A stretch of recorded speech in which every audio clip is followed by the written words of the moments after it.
네, 이번 시간에는 위생 및 환경 관리에서 감염성 질환 예방에서부터 문제풀이 해보도록 하겠습니다. 자, 문제 보실 때 제가 틀린 거는 빨간색으로 정답을 체크했습니다.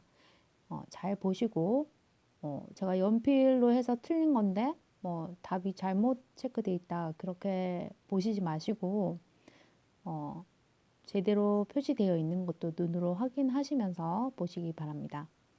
1번 호흡기계 감염 시 나타나는 증상으로 맞는 것은 4번 인후통이죠. 인후통, 기침, 객담, 호흡 곤란 등이 있죠. 자, 호흡기계는 우리가 코로 숨을 쉬고 입으로 숨 또는 침, 비말 이런 거 통해서 감염이 될 수 있는 거죠.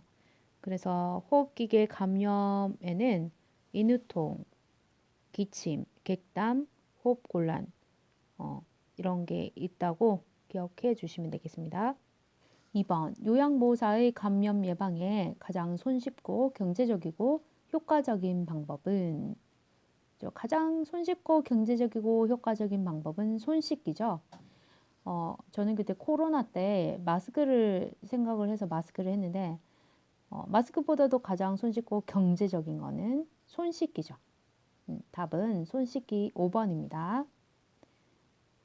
3번 대상자로부터 나온 분비물을 처리하는 방법으로 옳은 것은 4번 사용한 물품에 묻은 피는 찬물로 닦고 더운 물로 헹군다입니다.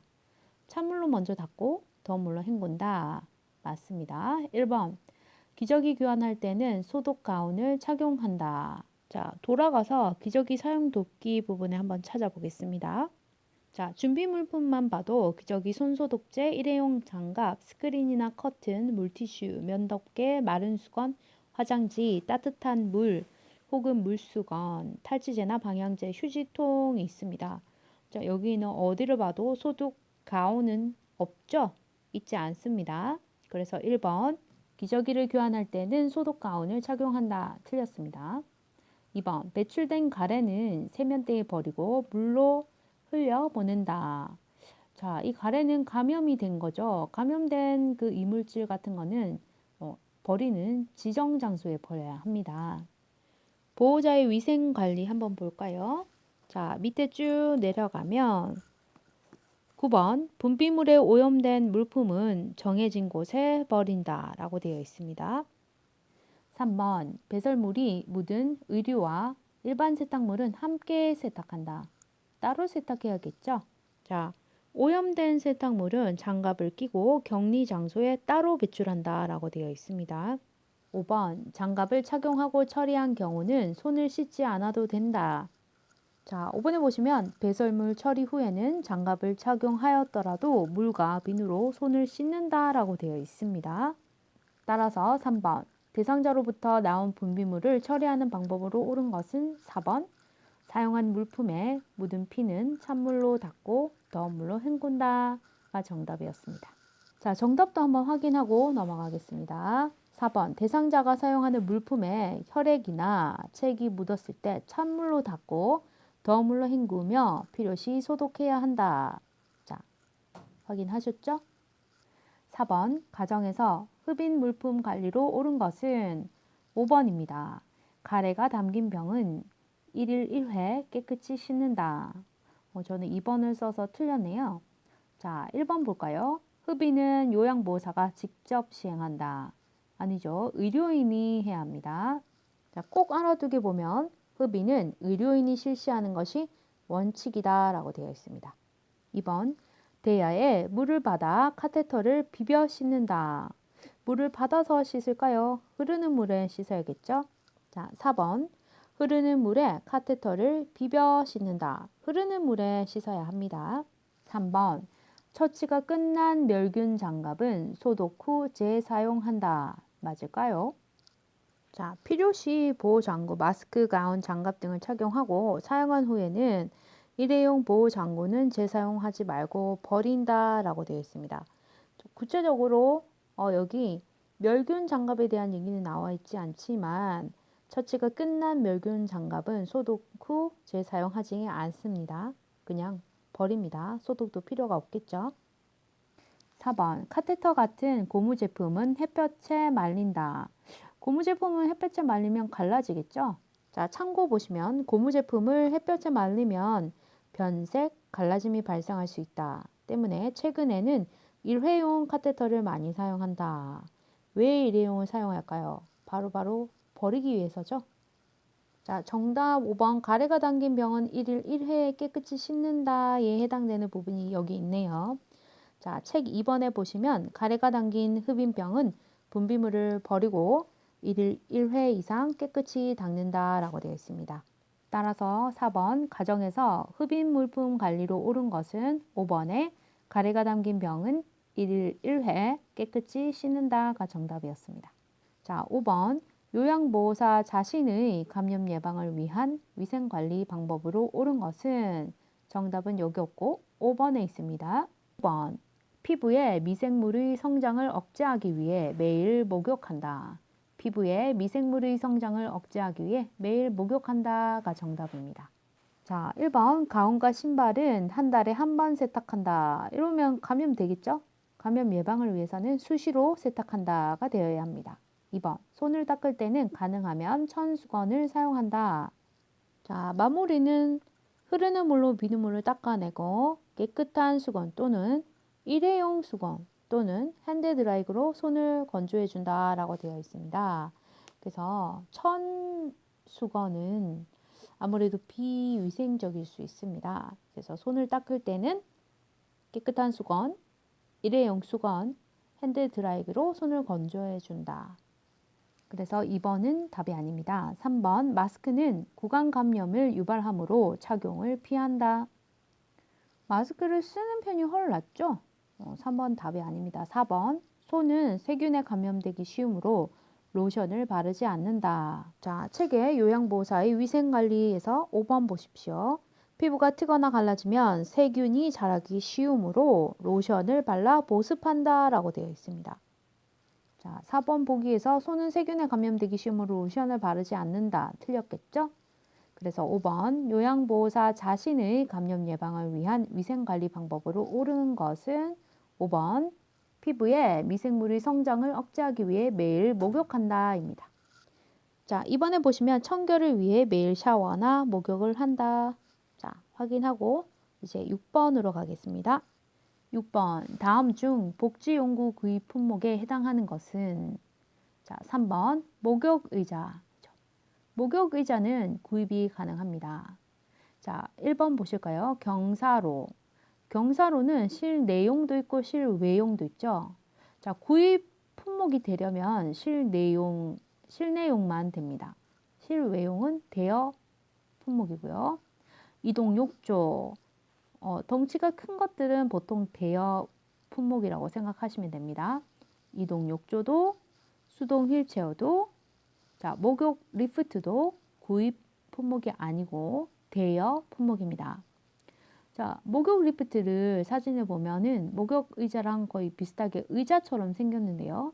목욕 리프트는 욕조 안에서 높낮이를 조절하는 겁니다. 이것은 대여하는 물품입니다. 자, 대여가 가능한 품목 8종과 구입 품목 12종 보시고 가겠습니다. 자, 대여 품목은 수동 휠체어, 전동 침대, 수동 침대, 이동 욕조. 그죠? 큼직큼직한 물품이죠. 목욕 리프트가 있습니다. 그리고 배회 감지기, 경사로 실외용, 욕창 예방 매트리스. 자, 구입 품목을 보시면 이동 변기, 목욕 의자. 이동 변기도 그 의자처럼 생긴 변기죠. 이동 변기, 목욕 의자, 성인용 보행기, 안전 손잡이, 미끄럼 방지 용품, 미끄럼 방지 매트, 미끄럼 방지 액, 미끄럼 방지 양말, 간이변기, 침상 배설 돕는 간이변기죠. 휴대하기 좋은 거. 간이 대변기, 소변기가 포함되어 있습니다. 지팡이, 욕창 예방 방석, 자세 변환 용구, 요실금 팬티, 욕창 예방 매트리스, 경사로 실내용. 자, 제가 여기 제가 공부할 때 표시를 했던 건데요. 대여도 되고 구입도 되는 품목은 경사로 그리고 욕창 예방 매트리스. 자, 대신에 경사로는 실외용일 때만 대여고 실내용은 구입 품목에 해당된다. 기억해 주시면 됩니다. 따라서 6번 다음 중 복지용구 구입 품목에 해당되는 것은 3번 목욕 의자였습니다. 자, 7번 침대 사용 방법 중 맞는 것은 5번 사용하지 않는 크랭크 손잡이는 접어둔다. 5번이 맞죠? 1번 침대 바퀴는 항상 움직일 수 있도록 열린 상태로 둔다. 위험하죠? 고정할 수 있도록 아니 움직일 수 없도록 고정해야 한답니다. 2번 대상자가 내려오기 쉽도록 난간은 항상 내려놓는다. 아니, 내려올 때만 내려야죠. 위험합니다. 낙상의 위험이 있기 때문에 올려놔야 합니다. 항상. 3번 침대의 등판, 다리판, 작동, 손잡이는 신속하게 조절한다. 끼일 수도 있고 하니까 천천히 조심해서 조절해야겠죠. 4번 침대 브레이크를 고정시킨 상태로 이동한다. 브레이크가 고정되어 있는데 이동하기 힘들게 된 상태에서 이동을 무리하게 시도했다가는 뭔가 좋지 못한 상황이 일어나겠죠. 5번 사용하지 않는 크랭크 손잡이는 접어둔다. 지나다니다가 걸려서 넘어질 수 있기 때문에 접어서 두는 게 맞죠? 책에서 한번 짚어보고 가겠습니다. 자, 침대에는 사진과 같이 수동 침대와 전동 침대가 있습니다. 전동 침대는 리모컨으로 조절을 하지만 자, 수동 침대는 여기 잘 보이실런지 모르겠네요. 이게 손잡이인데 튀어나와 있죠. 그러니까 지나가다가 걸릴 수가 있습니다. 그래서 고려를 하면은 안쪽으로 넣어야 되겠죠. 일단 먼저 보겠습니다. 프레임은 견고해야 하며 녹이 나지 않아야 한다. 등 부위 또는 다리 부분이 높낮이를 조절할 수 있어야 하고 낙상 방지를 위해 침대 난간이 부착되어야 한다. 침대는 고정 장치가 달린 바퀴, 수액병 거치대, 매트리스, 식탁을 갖추고 있어야 한다. 5번 크랭크 손잡이는 침대의 다리판 쪽에 위치해야 하며 자, 침대 여기가 머리면 여기 다리판 쪽에 있고요. 사용하지 않을 경우에는 안전을 위하여 안으로 들어가는 수납 방식이어야 한다. 크랭크 손잡이가 말이죠. 안으로 들어가는 수납 방식이어야 한다. 침대 측면 난간으로 낙상을 예방하기 위해 사용한다. 자, 난간. 그죠? 그리고 크랭크 손잡이, 등판과 다리판의 경사도와 높이를 조절하는 손잡이이다. 자, 높낮이 경사도 등을 리모컨으로 조절하면 전동 침대이며 크랭크 손잡이로 돌려서 조절하면 수동 침대이다. 바퀴가 구르지 않도록 잠금 장치는 항상 잠궈둬야 한다. 대상자가 침대에서 떨어지지 않도록 침대 난간을 세워 고정시킨다. 올려두는 거죠. 등판, 다리판의 상승 및 하강 시 깔거나 덮고 있는 이불이 끼지 않도록 정리한다.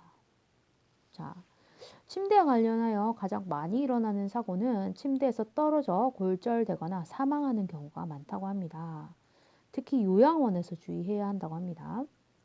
침대 난간에서 신체의 일부분이 끼어서 골절되거나 목 부위가 옷깃 등에 눌러 질식하여 사망하기도 한답니다. 침대에서 잘 도와야겠죠. 조작 방법 및 순서, 등판, 다리판 각도 조절. 크랭크 손잡이를 펴서 오른쪽으로 회전시키면 등판, 다리판이 올라가고 왼쪽으로 회전시키면 내려간다. 침대 난간, 올리거나 내릴 경우 잘 고정되어 있는지 대상자의 신체 부위가 끼지 않았는지 확인해야 한다. 바퀴, 침대 이동 및 고정 시 필요하며 개별 잠금 장치가 있어 페달을 발로 밟아서 고정하거나 해제한다. 침대를 사용할 때 주의사항은 다른 곳을 이동할 경우 이동 전 대상자가 떨어지지 않도록 양쪽 측면 난간을 올려야 하고요. 항상 이동할 수 있도록 높낮이 작동 손잡이 주변 공간을 충분히 확보해야 한다. 침대 난간을 잡고 침대를 움직이지 않고 침대 난간에 몸을 지탱하면 침대 난간에 몸을 지탱하면서 침대에 오르거나 내려가지 않는다. 침대 난간이 약한가 봅니다. 침대 난간 설치 시 칸막이 사이에 손을 넣지 않는다. 잠금 장치를 잠근 상태에서 강제로 이동하지 않는다. 그죠? 잠궜는데 강제로 이동하면 안 되겠죠. 등판 다리판 작동 손잡이는 너무 빨리 작동하지 않는다. 크랭크 손잡이는 회전 방향 표시에 따라 작동시킨다. 크랭크 손잡이 회전이 멈춘 상태에서 강제로 회전시키지 않는다. 자, 등판 다리판 하강 시 작동 부위의 손이나 신체의 일부분이 끼지 않게 한다. 기계적 진동, 충격 등 외부 영향이 없는 장소에서 사용한다. 제품에 충격을 가지 않는다. 전동 침대의 조절 부위는 물이 들어가지 않게 한다. 있습니다. 자, 따라서 침대 사용 방법 중 맞는 것은 5번 사용하지 않는 크랭크 손잡이는 접어둔다입니다. 8번 다음 중 휠체어 관리 시 공기압에 대한 설명으로 옳은 것은 5번 공기압이 너무 높으면 진동 흡수가 잘 안 된다. 그죠? 그래서 울퉁불퉁한 길 같은 거 지나갈 때 막 더 많이 느껴지겠죠? 1번 공기압이 너무 낮으면 이동이 쉽다. 공기압이 너무 낮으면 또 이동이 어렵겠죠. 울퉁불퉁한데 특히. 2번 공기압이 너무 낮으면 잘 굴러간다. 잘 안 굴러가겠죠. 이동도 어렵고 잘 안 굴러가고. 자, 3번 공기압이 너무 높으면 한쪽으로 쏠린다. 공기압이 너무 높은데 한쪽으로 쏠릴 리가 있을까요? 4번 공기압이 너무 높으면 브레이크 기능이 약해진다. 아니죠. 공기압이 너무 높으면 진동 흡수가 잘 안 된다. 답은 5번입니다. 자, 휠체어 공기압 보고 가겠습니다. 휠체어 타이어의 적정 공기압은 엄지손가락으로 힘껏 눌렀을 때 0.5cm 정도 들어가는 상태이다. 타이어 공기압은 잠금 장치 작동과 밀접한 관계가 있으므로 항상 적당한 공기압을 유지해야 한다. 타이어 뒷바퀴 공기압이 너무 낮으면 잘 굴러가지 않고 잠금 장치 기능이 약해지며 공기압이 너무 높으면 진동 흡수가 잘 되지 않는다. 튀는 느낌이 많이 난다. 그러므로 적정 공기압을 유지해야 한다. 자, 9번 다음 중 체중을 분산하고 통풍을 원활하게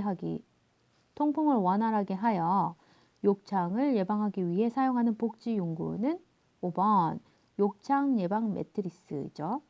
자, 욕창 매트리스의 어떤 그 기능은 매트리스 교대 부양, 공기가 들어갔다 나왔다 하는 그 부분들이 교차되듯이 교대 부양을 해서 압력을 분산하여 욕창을 예방한다. 이런 원리로 이용이 되죠.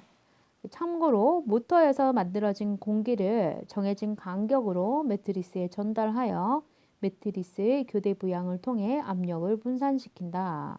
그래서 공기가 잘 통하도록 해주죠. 따라서 9번 다음 중 체중을 분산하고 통풍을 원활하게 하여 욕창을 예방하기 위해 사용하는 복지용구는 5번 욕창 예방 매트리스이다.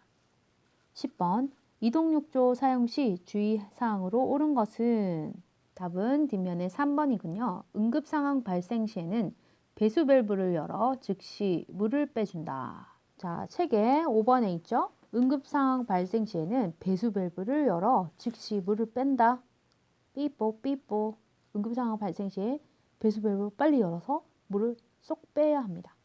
자, 1번 평평하고 이물질이 있는 장소에서 사용한다. 아니죠. 사용 시 주의사항 1번 평평하고 이물질이 없는 장소에서 사용한다 입니다. 2번 대상자는 욕조를 잡고 일어선다. 이동욕조는 튼튼하진 않죠.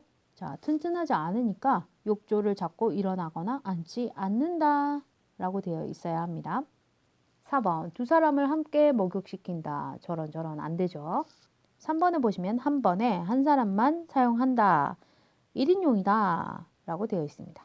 5번 튜브에 공기를 반만 채워 목욕 시 사용한다. 공기를 반만 채우면 팽창이 제대로 안 되겠죠. 그러면 위험하겠죠. 틀렸습니다. 3번 응급상황 발생 시에는 배수 밸브를 열어 즉시 물을 빼준다가 이동욕조 돕는 방법입니다. 11번 다음 중 치매 대상자들의 실종을 미연에 방지하기 위한 복지 용구는 3번 배회 감지기입니다. 배회 감지기는 이렇게 생겼습니다. 자, 치매 증상이 있거나 배회 또는 길 잃음 등 문제 행동을 보이는 대상자의 실종을 미연에 방지하는 장치이다. 자, GPS 타입 있죠? 위치 추적 서비스로 치매 증상이 있는 대상자의 위치를 컴퓨터나 핸드폰으로 가족이나 보호자에게 알려주는 장치이다. 매트형 배회 감지기는 침대 또는 바닥에 설치하여 대상자가 영역을 벗어날 경우, 배회하고 있을 경우 가족이나 보호자에게 소리 또는 빛, 문자 등으로 알림을 보내어 사전에 대상자의 움직임을 확인하게 하는 장치이다 라고 되어 있습니다. 따라서 11번 다음 중 치매 대상자들의 실종을 미연에 방지하기 위한 복지용구는 3번 배회 감지기입니다. 12번 휴대용 경사로 선택 시 특히 고려해야 되는 것은 자, 경사로 선택을 하는 겁니다. 경사로는 안전해야 되겠죠. 때문에 2번 균형감이 고려되어야 한다. 자, 꼭 알아두기. 휴대용 경사로 사용 시 안정되고 균형이 잘 이루어졌는지, 잘 고정되어 있는지, 파손된 곳은 없는지 등을 확인하여야 추락 사고를 예방할 수 있다. 자, 균형이 중요하다고 합니다. 자, 휴대 경사로는 이렇게 생겼습니다. 그죠? 안정감과 균형감이 있어야 되겠죠? 13번 요양 대상자의 낙상 위험 요인으로 옳은 것은 1번 시력 저하. 그죠? 자, 낙상을 일으키는 요인을 보시면 신체적 요인에는 운동장애나 심장질환, 빈혈, 시력 저하. 여기 시력 저하가 있죠. 그리고 이번 제가 시험을 봤을 때 이 낙상을 일으키는 요인이 나왔습니다. 자, 협심증, 심근경색, 파킨슨 뇌졸중 이런 것도 낙상을 일으키는 신체적인 요인입니다. 환경적 요인은 집안 환경이나 외부 환경, 걸리적거리거나 떨어지기 쉬운 그런 환경이 되겠죠. 행동적 요인, 지나친 음주나 개인의 활동량 저하로 하체가 부실해져서 근육이 손실되어져서 낙상을 일으킨다라고 되어 있습니다. 자, 낙상 유발 위험 요인 조금 더 살펴보면요. 보행장애가 있는 질환을 앓고 있는 사람, 기립성 저혈압이 있는 경우, 4가지 이상 약물을 복용하고 있는 사람, 발에 이상이 있거나 적절한 신발을 착용하지 않는 사람, 시력이 떨어져 있는 사람, 집안에 낙상 위험 요인이 있는 경우, 자, 집안이 정리가 잘 안 되어 있어 어지럽거나 전등이 희미한 경우, 보조기구, 지팡이, 목발 등들의 크기나 형태가 맞지 않을 때도 낙상, 공간들의 디자인이 손상을 유발하도록 디자인된 경우. 자, 어쨌든 여기서 중요한 거는 시력이 떨어져 있는 상황.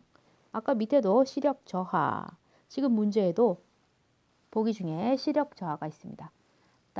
따라서 요양 대상자의 낙상 위험 요인으로 옳은 것은 신체적 요인 중에 시력 저하가 있다.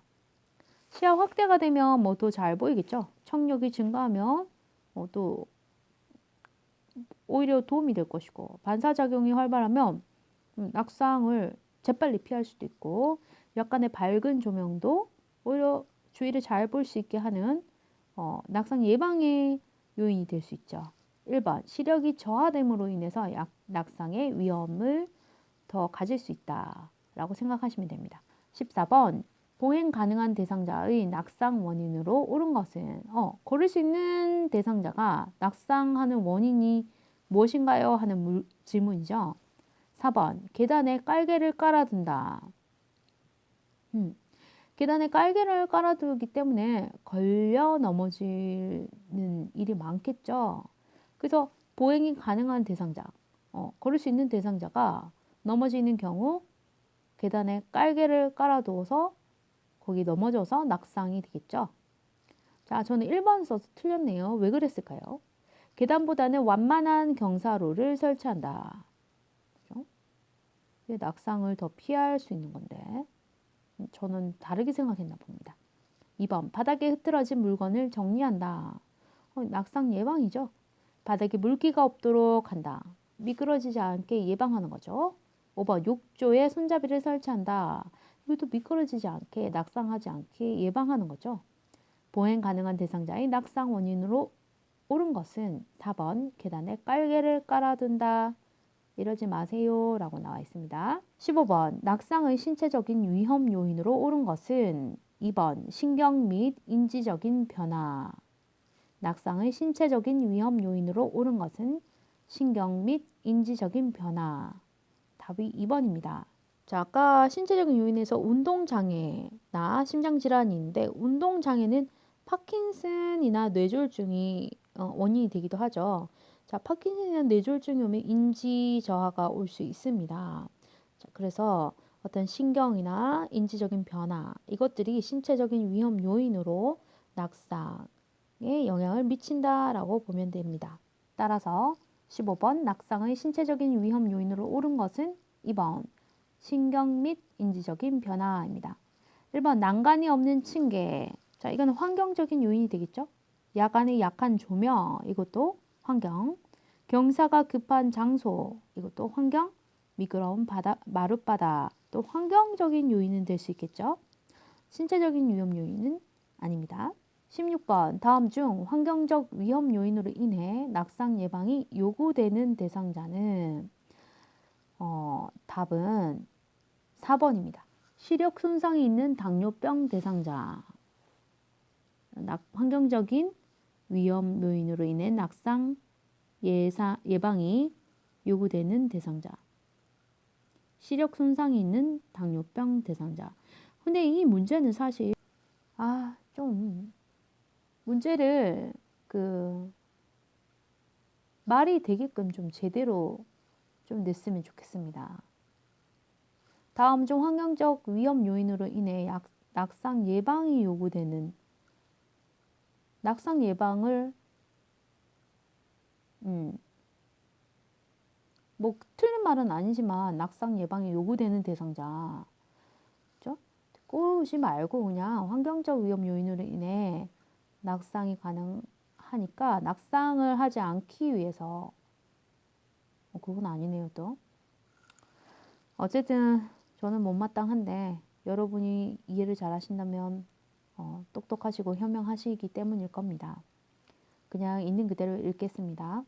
다음 중 환경적 위험 요인으로 인해 낙상 예방이 요구되는 대상자는 4번 시력 손상이 있는 당뇨병 대상자입니다. 자, 1번 기립성 저혈압 신체적 요인이죠. 우측 편마비 운동장애죠. 그죠? 신체적 요인. 그다음에 골다공증 신체적 요인. 정말 제가 큰 실수를 했네요. 휠체어를 사용하는 대상자 맞습니다. 시력 손상도 신체적 위험 요인이거든요. 제가 이거 빨간 색깔 표시를 잘못했을 뿐이지 이거는 빨간색이 답이 아닙니다. 답은 5번입니다. 5번. 답은 5번. 휠체어를 사용하는 대상자. 그죠? 그 휠체어가 어떤 환경적인 위험 요인인 거죠. 시력 손상은 아까도 말했다시피 13번에 했던 경우 똑같이 신체적인 요인입니다. 다시 한 번 더 제대로 짚고 넘어가겠습니다. 16번 다음 중 환경적 위험 요인으로 인해 낙상 예방이 요구되는 대상자는 5번 휠체어를 사용하는 대상자입니다. 휠체어가 환경적인 요인에 들어가겠죠. 17번 대상자가 가정이나 병실에서 낙상했을 경우 요양보호사의 태도로 옳은 것은 2번 대상자를 절대로 움직이지 못하게 한다. 자, 책에서 한번 볼까요? 낙상 돕는 방법. 낙상 발생 후 일어날 수 없는 경우는 119에 전화한다. 절대 뼈를 맞추거나 이동시키거나 움직이지 않게 하고 의료진이 올 때까지 대상자를 지킨다. 그렇죠? 어떤 식으로도 움직이지 않게 하는 겁니다. 낙상 발생 후 일어날 수 있는 경우는 대상자가 스스로 일어나게 해서는 안 되며 일어날 수 있다 해도 스스로 일어나게 해서는 안 된다는 겁니다. 우선 호흡을 가다듬게 하고 진정시킨다. 일어나기를 시도하기 전에 대상자에게 다친 곳과 아픈 곳이 있는지를 먼저 확인해야 한다.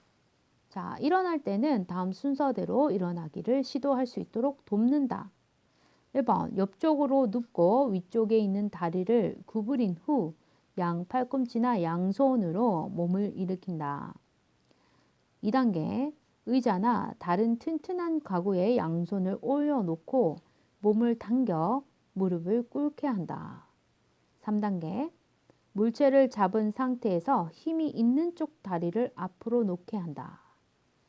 4단계, 천천히 일으킨다. 5단계, 조심스럽게 돌려서 앉힌다입니다. 자, 보기를 볼까요? 1번, 대상자를 똑바로 앉힌다. 이동시키지 말라고 했죠? 3번, 골절이 의심될 경우 뼈를 맞춘다. 함부로 뼈를 맞추면 안 됩니다. 4번, 의식을 잃은 경우 차가운 물을 먹인다. 의식을 잃은 경우 119에 바로 신고하라고 했죠. 5번, 손상 정도에 관계없이 119에 즉시 신고한다. 아닙니다. 움직일 수 있는 경우에는 119에 신고가 먼저가 아니었죠. 때문에 대답이 아니고 답. 2번, 대상자를 절대로 움직이지 못하게 한다가 요양보호사의 태도로 옳은 것입니다. 18번, 화재 예방 방법으로 옳지 않은 것은 5번, 소화기를 편의에 따라 장소를 바꾼다. 안 되지. 항상 같은 장소에 두게 해야 기억하기 쉽죠. 응급 상황에서. 그리고 정신이 막 혼란되는 와중에도 침착하게 했을 때 딱 한 장소만 떠오르는 게 가장 좋죠. 1번, 사용하지 않는 콘센트는 빼놓는다. 맞죠? 옳은 방법이죠. 2번, 가스를 사용하지 않을 때는 가스 밸브를 잠근다. 아주 잘하죠. 3번, 한 콘센트에 다른 콘센트를 연결하여 사용하지 않는다. 그렇죠? 안전할 수 있는 방법이죠. 4번, 가스레인지 주변에 타는 물건을 두지 않는다. 맞습니다. 따라서 화재 예방 방법으로 옳지 않은 것은 5번, 소화기를 편의에 따라 장소를 바꾼다입니다. 자, 7번에 보시면 소화기가 비치된 장소를 알아두고 사용법을 익힌다. 지정된 장소 보관이 훨씬 좋다라고 되어 있습니다. 지정되어 있다는 것은 한 곳에 있다는 거죠. 19번, 화재 시 대피 방법으로 옳지 않는 것은 5번, 신속하게 엘리베이터를 타고 대피한다. 자, 화재가 발생하면 엘리베이터 타지 말라고 하죠. 자, 화재 시 대피 요령에 보면 계단을 이용해 이동한다. 엘리베이터 사용 금지. 그죠? 기계가 그 화재로 인해서 오작동을 하게 되면 갇힐 수가 있기 때문입니다. 1번, 최대한 자세는 낮춘다. 그렇죠? 책 4번에 보시면 뜨거운 연기는 천장으로 올라가고 차가운 공기는 아래로 내려오므로 최대한 자세를 낮춘다라고 되어 있습니다. 2번, 야간 화재 시에는 컴컴한 경우 한쪽 손으로 벽을 짚으면서 이동한다. 맞죠? 자, 8번 보시면 야간 화재 시 실내가 컴컴하여 방향을 알기 힘들므로 한쪽 손으로 벽을 짚고 조심스럽게 발을 옮겨 밖으로 나간다.